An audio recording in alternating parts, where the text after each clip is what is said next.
राधे राधे मित्रों, कैसे हैं आप सब। आशा करती हूँ सभी कुशल से और स्वस्थ होंगे, संपन्न होंगे। आइए आज हम सुनेंगे पूष माह गणेश चतुर्थी व्रत कथा। राक्षस राज रावण की कथा है। कथा इस प्रकार है। पार्वती जी ने कहा कि हे पुत्र, पूष में कौन से गणेश जी की पूजा किस तरह से करनी चाहिए और उस दिन क्या भोजन करना चाहिए, उसे आप संक्षेप में बताइए। श्री गणेश जी ने कहा, हे महादेवी, पौष मास की गणेश चतुर्थी विघ्न विनाशिनी होती है। इसमें लंबोदर नामक गणेश जी का पूजन करके भोजन के रूप में केवल गोमूत्र ही पीना चाहिए। व्रती को पूर्व रीति के अनुसार पूजन करना चाहिए। दिन भर शांत भाव से निराहार रहकर व्रत करें। दिन में न सोएं, ब्रह्मचर्य का पालन करें। रात्रि में पूजन के बाद ब्राह्मण को भोजन करावें। दुग्ध निर्मित खीर से शुद्ध घी मिलाकर गणपति के मंत्रों से हवन करें और तो वह शासक को भी अपने बस में वशीभूत कर सकता है। इस संबंध में हम आपको एक प्राचीन कथा सुनाते हैं। एक बार रावण ने सभी देवताओं को जीतकर मद को संध्या कर रहे बाली को पीछे से जाकर पकड़ लिया। बलशाली बाली रावण को अपनी कांख में दबाए हुए आकाश मार्ग द्वारा किष्किंधापुरी में आए और उस बंदी रावण को अपने पुत्र अंगद के लिए खिलौने के रूप में दे दिया। रावण के गले में रस्सी बांधकर अंगद ने उसे नगर में घुमाना शुरू कर दिया।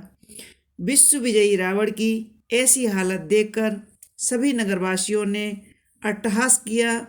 जनता कहने लगी, अरे देखो तो सही, यह विश्व विजेता रावण का आज राजकुमार द्वारा सड़कों पर घुमाया जा रहा है।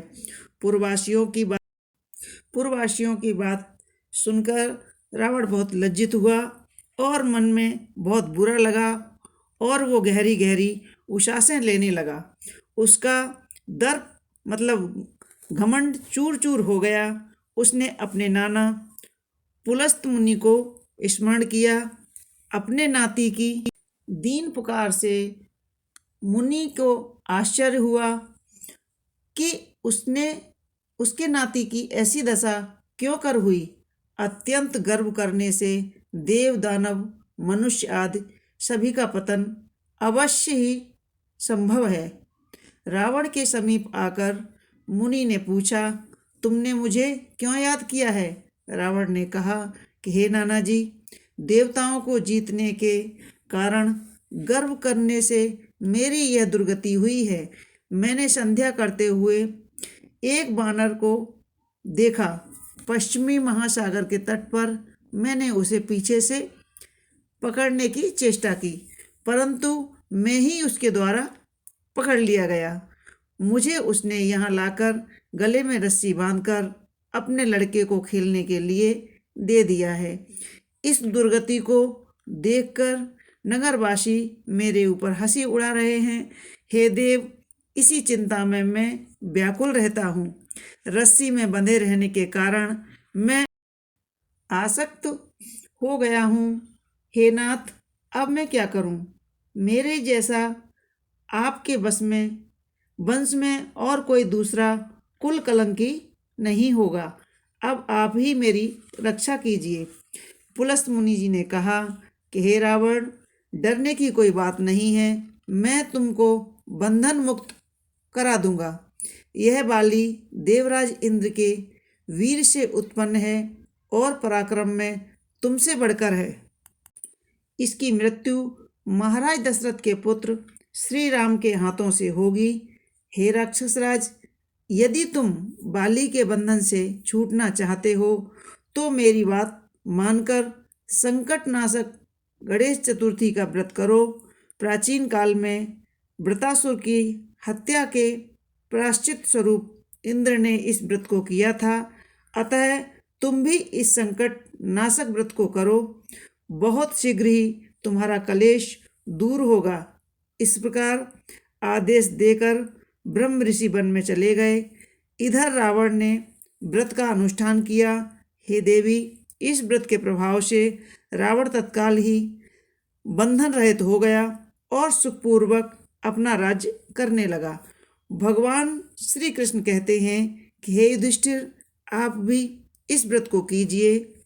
इस व्रत के प्रभाव से समर में समस्त शत्रुओं को संहार करके आप अपने उत्तम राज्य को प्राप्त करोगे। श्री कृष्ण जी की बात सुनकर युधिष्ठिर ने विधि पूर्वक पोष कृष्ण गणेश चतुर्थी व्रत किया और इस व्रत के प्रभाव से उन्होंने अपने राज्य को पुनः प्राप्त कर लिया। मित्रों, यह थी छोटी सी पौष माह गणेश चतुर्थी व्रत कथा। तो आपको हमारी कथाएं कैसी लगती हैं हमें कमेंट्स बॉक्स में ज़रूर लिखें और हमारे वीडियो को लाइक करें, शेयर करें और अगर हमारे चैनल पर नए हैं तो सब्सक्राइब अवश्य कर लें ताकि आने वाली कथाएं हम आपको इसी तरह सुना सकें। राधे राधे।